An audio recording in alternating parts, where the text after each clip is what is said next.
We met in Arlington, Virginia. The first place I saw her was the Holiday Inn. And the lobby, yes. I was checking in and I turned around and I was stunned at this beautiful woman. Not very good with the speech anyways, but I couldn't even find my words to say hi or anything else. So I think I mumbled something like, "I'm Tom" or something, yeah. Maybe. You said hi. Held the door for her, got her in. And then we went out later that night and we had dinner together with a few other of our coworkers. And she caught me staring a couple times. I did.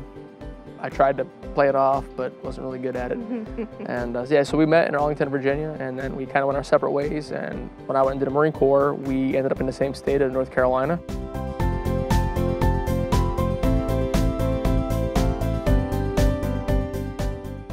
We met in 2001. Our first date was in 2002 for New Year's. He called me up and he asked me what I was doing for New Year's, and I'm like, oh, just going out with a couple of friends. I invited myself. He invited himself. Yes, you did. Proud to say that. And our first date was my chance to see his two left feet.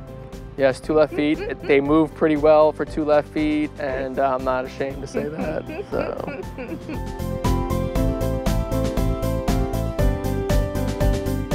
We went to a Baltimore Orioles game, sat in right field, and we were, I believe, leaving the game, and I kind of swooped in and grabbed her hand. And had a romantic walk.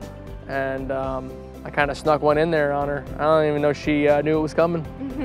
So I flanked her, surprised her, like a good Marine does. But it was very romantic. Very, very romantic and sweet. Yes. Very sweet. She says so.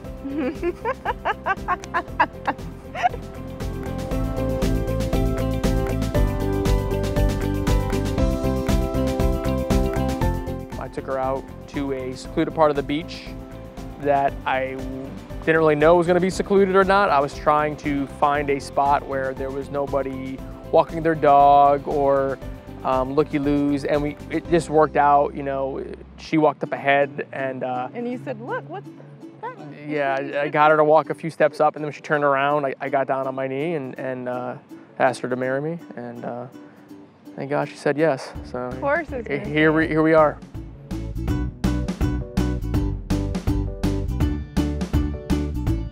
What I love and adore about my wife to be is her honesty, her faith in the Lord. That has taught me so much about the Lord and really saved me from myself. After I got back from the war, I went through a lot, and she was always there for me. So she was really a bedrock that I could lean up against. She always has a smile on her face. She's always encouraging me, always very positive and just beautiful inside and out. I'm blessed to be marrying her. I am blessed to have her in my life. It's been a wonderful, wonderful decade. And we're going to sum it all up with our vows before the Lord.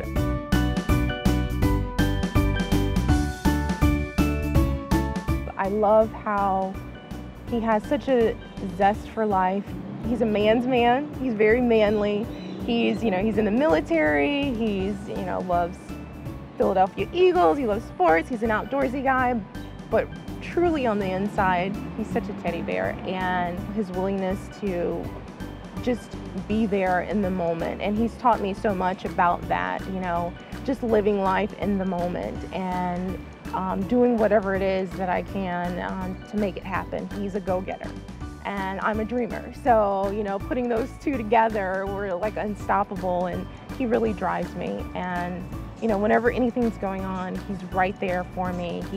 He'll get right in the trenches and be frustrated with me or be happy and excited with me. Whatever's going on, he's there, kind of cheering me along and making me laugh no matter what it is. He has a silly, silly sense of humor.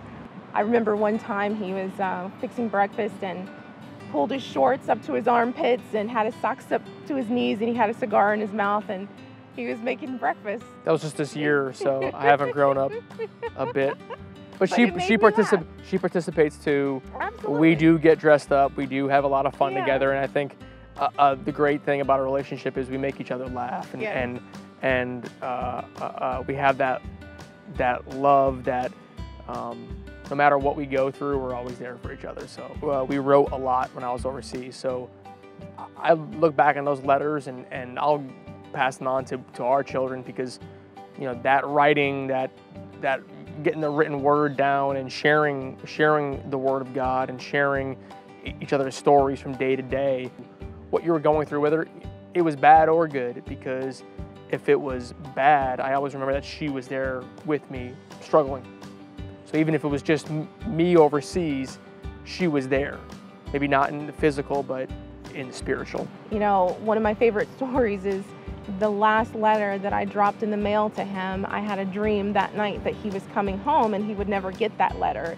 And sure enough, he came home and never got that letter until much, much later. Yeah. And that's the type of connection that we have to each other, and just living everyday life with me. I mean, he's just the best thing that's ever happened to me, and living everyday life with him, and just knowing that I have that opportunity to do that for the rest of my life is the best blessing I could ever have.